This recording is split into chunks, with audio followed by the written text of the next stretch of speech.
Hi everybody, my name is Connor. I'm an English teacher and a state exam corrector. In this video, we'll be looking at a sample answer which was written in response to a question B from paper 1 back in 2017.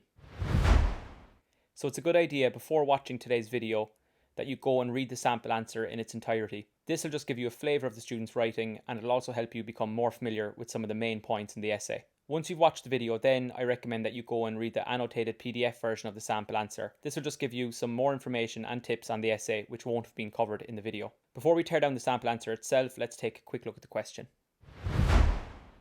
So the question reads, you have been asked to participate in a radio program entitled The Reflections on the World of Childhood. Write the text to be broadcast on radio in which you reflect on the world of your childhood, discuss what captured your childish imagination, and recall a selection of the songs or sounds or stories that live on in your memory. So when it comes to a question B, you're always given a few tasks to address in your response. So there are 3 tasks in particular for this question. The first task is to reflect on the world of your childhood. The second task is to discuss what captured your childish imagination. And then the third and final task is to recall a selection of the songs or sounds or stories that live on in your memory. So now that we've established the tasks, it's our job to try and figure out which of the language genres we are going to choose to write our response. So if you're stuck on the language genres on the day of the exam, just write down the mnemonic PANIA. That's P-A-N-I-A. P stands for the language of persuasion, A for argument, N for narrative, I for informative, and A for aesthetic. And then based on the question that's being posed, you'll choose one or a multiple of these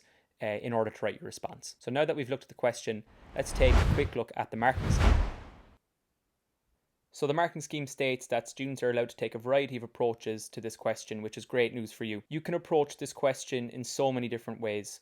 You can be formal, informal, you can be humorous or serious. It's really up to you. Another aspect then of the marking scheme that I want to draw your attention to is the fact that it states that you must address all aspects of the question in your essay. If you don't address all aspects of the question, there's virtually no way you can achieve full marks in this section. Now that we understand the question and we've taken a quick look at the marking scheme, I just want to show you how I form my initial impression of a response to a question B. The first thing I look for is the structure. So this obviously is dependent on the question being posed. For this particular question, I'm expecting an intro, 3 to 4 main body paragraphs, and of course a conclusion. 2 to 2.5 exam booklet pages is plenty as well in length. Whatever you do, don't get question B and the composition mixed up. Question B is worth 50 marks, composition is worth 100 marks. I've corrected a few people's exams who have gotten this mixed up and have handed up 2 or 2.5 exam booklet pages for the composition, which is worth 100, and then handed up like 4 or 5 exam booklet pages for the question B. So this just shows the corrector that you're unprepared for the paper itself.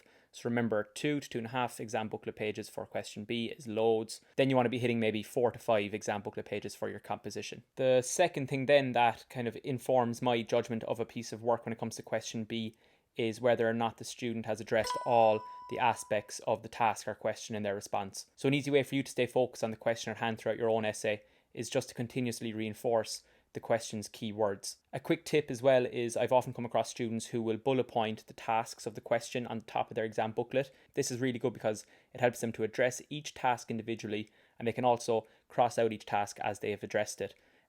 This not only helps them stay on task, but it can also serve as their plan as well when they're writing their question B response. The next thing then that forms my impression of the response is the student's ability to choose the correct language genre, and the last thing that forms my initial impression is the student's ability to employ a variety of the literary techniques. So I love to see things like rhetorical questions, metaphors, plenty of sensory descriptions in people's functional writing pieces, if that's what's necessary. Now that you know how I form my initial impressions of a student's response to a question B, let's take a look at the sample answer itself. What really impressed me about this student's intro is the fact that they use task jargon from the outset. So you can see examples of it here. They say student breakfast show, and I really like the sentence, feel free to text in any comments to 53109. I remember correcting the text of a YouTube video recently, and a student mentioned phrases such as like and subscribe and follow the link in the description box, and it was really, really effective. It just shows me, the corrector, that the student is indeed on task and is also really aware of their audience. Again, the student shows their audience awareness by saying things like many of our listeners will be familiar with, and I speak on behalf of us all when I say. This just shows again that the student has dissected, decoded, deconstructed and processed the task that has been set out before them through the question. I was also really impressed with how reflective this student was in the paragraph in particular. The student reflects back to days spent growing up on the road in their neighbourhood and how the weather always seemed to be so sunny. This type of reflective writing is not only on task, but also I think brings a nice personal touch to their response. I also really liked how insightful this student was in this paragraph in particular. So exploring how life seemed so stress-free without the distraction of computer games, iPhones and things like social media really struck a chord with me and even brought me to a place of reflection. So I think this little insight was very impressive and will definitely help bump this response up into the higher grade bands. One piece of advice I would give to this student would be to just try and exhibit a wider range of vocab. Like, I love to see students who execute their insights with well thought out and varied language.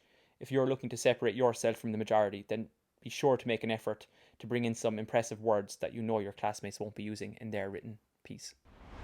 The next paragraph then is the student's second paragraph. What really impressed me here was the use of rhetorical questions.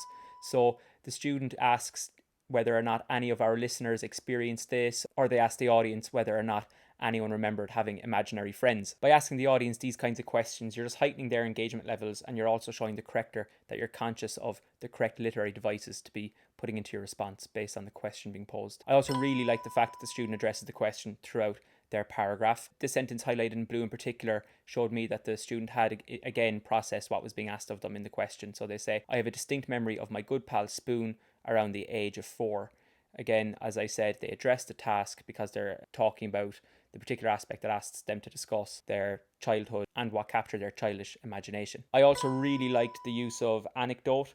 I felt that this was really impressive because the student goes back to when they were a child and how they associated every feeling and emotion with the colour. I think unique and personal anecdotes such as that one will ensure that your response comes across as authentic and original, and remember, that will bring your P mark up in PCLM. I was also very fond of the little element of humour that can be found at the very end of the paragraph, where the student summarises that kids are weird. I think if you can make the corrector laugh or snigger in the right way, you're on your way to a top grade. Something that I think could have improved this paragraph would be if the student had just added more detail to their anecdotes. The student captures the experiences of childhood so well, and I feel as though they could have offered even more insights into these unique and personal stories. So the next aspect of the sample answer we're going to look at is the student's paragraph 4, their main body paragraph 4, and the conclusion. So I think it's very obvious that the student has a really nice ability to provide the correct literary devices within their question B. So an example of this can be seen in their use of sensory descriptions, where they hone in on the sense of sound, touch and sight in particular when it comes to the scene of the ice cream and the ice cream van coming into the estate. I love when students use the 5 senses to create a scene in my mind's eye. I think it just really brings the scene to life and is very impressive. I also really liked how their use of alliteration in the phrase jingle jangle was employed. I think this again shows an awareness of the various literary devices which can be so often overlooked by other students. The student also consistently uses the I pronoun throughout the paragraph. I think this just ensures that the passage remains personal and on task. The I pronoun allows us, the reader, to gain an insight into the student's perspectives when it comes to their experiences of childhood. For example, I really liked when they commented on how they find it more and more difficult as a young adult now to allocate their time to their grandparents. A personal conclusion like this in relation to a personal anecdote is a great way to keep your written piece interesting and original. Again, this student shows an awareness of the question through their continuous reflection. Writing reflectively can be a challenge to some students, so a quick tip from me to you when writing reflectively is to use an anecdote and then offer an insight into the anecdote using the wisdom you've acquired throughout your own life experiences. One piece of advice I would give to the student in relation to this paragraph would be to just spend more time on the task. As part of the question, the student was asked to recall a song from their childhood. While the student does address this in the conclusion, I still feel as though they could have spent even more time just giving details on why the song Dream a Little Dream of Me stood out for them, and they could have even spoken about whether or not the song has a different meaning for them now that they're that bit older. It's these kinds of insights that will seriously impress your corrector and sharpshoot you to a high grade. So now that we've looked at the sample answer, I just want to reinforce some of my take-home points. So this sample answer was overall very impressive. I think what worked well was the fact that the student addressed the task throughout their essay. I also really liked the fact that they brought in some personal and unique and sometimes funny anecdotes about their childhood. I also really liked the fact that they used some of the various literary devices that are appropriate to the question throughout their essay. A piece of advice I would give this student when it comes to improving their response to question B would just be to elaborate on some of the anecdotes. I think they had some really good personal anecdotes that might have just lacked some detail, and it would have been impressive had they given even further insights into the experiences that they had as a child. I also think that a wider range of vocab would have stood to this student in particular. I think that some of the words at times are quite dull, and there would have definitely been more impressive alternatives for some of the words that they chose. So hopefully the content that came up in the video has helped you in some way. Make sure to check out the annotated version of the sample answer for even more info that wasn't covered in today's video. Thanks for watching, and chat again soon.